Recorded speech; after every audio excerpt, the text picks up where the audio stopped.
आज Doubtnut app download करें। Doubtnut पर अपने सभी गणित, रसायन विज्ञान, भौतिक विज्ञान और जीव विज्ञान के डाउट्स का करो सफाया। बस प्रश्न की फोटो खींचो, एक ही प्रश्न को क्रॉप करो और तुरंत वीडियो सोल्यूशन पाओ। अभी डाउनलोड करें। C1 धारिता के एक संधारित्र को V विभव से आवेशित किया जाता है, फिर C2 धारिता के एक अनावेशित संधारित्र से समांतर क्रम में जोड़ा जाता है। प्रत्येक संधारित्र में अंतिम विभवांतर कितना होगा ये हमको बताना है। तो प्रश्न में हमको दिया गया है दो संधारित्र, ठीक है। ये पहला संधारित्र ले लेते हैं, ठीक। पहला संधारित्र जो है वो C1 नाम दिया गया है और उस C1 संधारित्र को हम आवेशित करते हैं V विभवांतर से, ठीक है, V विभव से।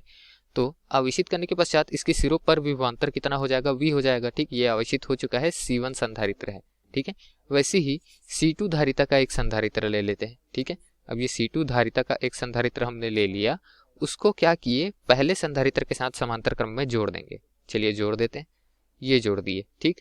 अब यहाँ पर दोस्तों हमको अंतिम विभवांतर बताना है प्रत्येक संधारित्र में, ठीक है। अब प्रत्येक संधारित्र में जो अंतिम विभवांतर होगा, दोनों का विभवांतर जो अंतिम होगा V डैश वो समान होगा, ठीक है। पहला का विभवांतर कितना था, V था, ठीक। तो दोस्तों प्रारंभ में दोनों ही इस संधारित्रों में आवेश कितना था, C1 संधारित्र में आवेश कितना था, Q बराबर C1 V, ठीक है। Q1 लिख लेते हैं, ठीक, पहले की स्थिति पे आवेश, ठीक है। अब बाद में मतलब पहले की ही स्थिति में दूसरे संधारित्र पे आवेश Q2 से प्रदर्शित करते हैं, वो कितना था, C2 गुना शून्य। क्यों, क्योंकि यहाँ पर विभवांतर जो था, विभव था वो शून्य था। तो इस तरीके से जो आवेश था वो भी शून्य था और इसका आवेश जो था वो C1 भी था, ठीक। अब उसके पश्चात दोनों को संलग्न किए समांतर क्रम पे, तो उसके पश्चात जो आवेश होगा वो क्या हो जाएगा, Q1 डैश, इसका मान क्या आ जाएगा, C1 धारिता वही रहेगी, विभवांतर रह जाएगा V डैश, हमने लिखा था यहाँ पर, ठीक है। वैसे ही अगर Q2 की बात करें, Q2 डैश की, मतलब बाद में संलग्न करने के पश्चात जो आवेश है वो कितना बढ़ गया, पहले शून्य था, बाद में हो जाएगा ये C2 गुना विभवांतर हो जाएगा V डैश विभव, ठीक है।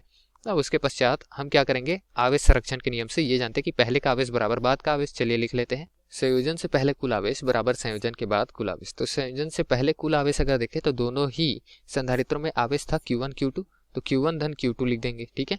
लिख देते Q1 धन Q2। संयोजन के बाद दोनों में आवेश क्रमशः Q1 डैश और Q2 डैश हमने लिया है, तो वो भी लिख देते हैं, ठीक है। Q1 डैश धन Q2 डैश, ठीक। तो Q1 और Q2 में अगर मान देखें तो Q1 का मान C1 भी है, लिख लेते हैं C1 भी।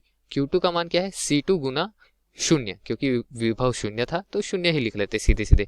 Q1 डैश का मान देखें तो वो क्या था, C1 V dash, Q2 dash का मान C2 V डैश, विभव दोनों पे समान होगा समांतर क्रम पे, ठीक है। तो V डैश उभयनिष्ठ निकल रहा है, बाहर निकाल लेते हैं, ठीक है। यहाँ क्या हो जाएगा, C1 V हो जाएगा, क्योंकि शून्य को योग कर दिए तब भी वही रहेगा मान, और यहाँ C1 धन C2 हो जाएगा, और उभयनिष्ठ जो विभव है वो नया विभव रहेगा जिसका मान हमको ज्ञात करना था, ठीक है। प्रत्येक अंतिम विभवांतर जो है वो V डैश रहेगा, तो V डैश का मान हम ज्ञात करेंगे। V डैश बराबर क्या हो जाएगा, C1 धन C2 को हम दूसरे पक्ष में बटे में लेकर चलते हैं, C1 V बटे C1 धन C2, ये हो गया हमारा नया विभवांतर समांतर क्रम में दोनों को संलग्न करने के पश्चात, ठीक है, जिसका मान है C1 V बटे C1 धन C2, ठीक। विकल्प में देखें तो ये हमको पहले ही विकल्प में दिख रहा है, तो पहला ही विकल्प में जो मान दिया गया है वो दिए गए प्रश्न के लिए सही मान है दोस्तों, अतः पहला विकल्प दिए गए प्रश्न का सही विकल्प हो जाएगा। धन्यवाद। कक्षा 6 से 12वीं से लेकर नीट, IIT, JEE वो एडवांस के लेवल तक 1 करोड़ से ज्यादा छात्रों का भरोसा।